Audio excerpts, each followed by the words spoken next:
সবাইকে স্বাগত জানাচ্ছি চিতলমারী বৌদ্ধভূমির সামনে থেকে। এই মুহূর্তে আমি দাঁড়িয়ে আছি চিতলমারী বৌদ্ধভূমির নামাঙ্কিত এই স্মৃতিফলকে, যেখানে আমরা দেখতে পাচ্ছি বেশ কিছু নাম রয়েছে যারা ৭১-এর মহান মুক্তিযুদ্ধে শাহাদাতপ্রাপ্ত হয়েছেন। এই জায়গায় বিভিন্ন জায়গা থেকে যেসব মানুষ এসছেন, যাদের মধ্যে আমরা লক্ষ্য করছি আফজাল মোল্লা যেমন রয়েছেন, তেমনি রয়েছেন শীতল হীরা, সাহেব আলী যেমন রয়েছেন, তেমনি রয়েছেন রাধাকান্ত গাইন। অর্থাৎ হিন্দু মুসলমান নির্বিশেষে আমাদের সাধারণ বাঙালি যারা সেই নির্মম হত্যাকাণ্ডের শিকার হয়েছিলেন, তাদের স্মৃতি স্মরণে এই চমৎকার ফলকটি স্থাপন করা হয়েছে বাগেরহাটের চিত্রমালীতে।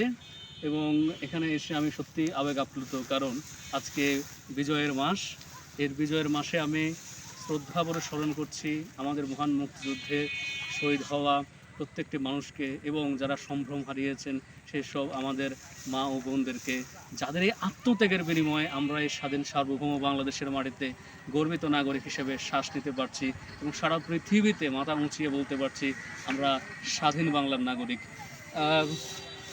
আজকে যেখানে আমাদের মুক্তিযোদ্ধাদেরকে আমরা ভুলে যেতে বসেছি, সে বিস্মরণের বিপরীতে এটি হতে পারে একটি স্মৃতির তোরণ, স্মৃতির ফলক।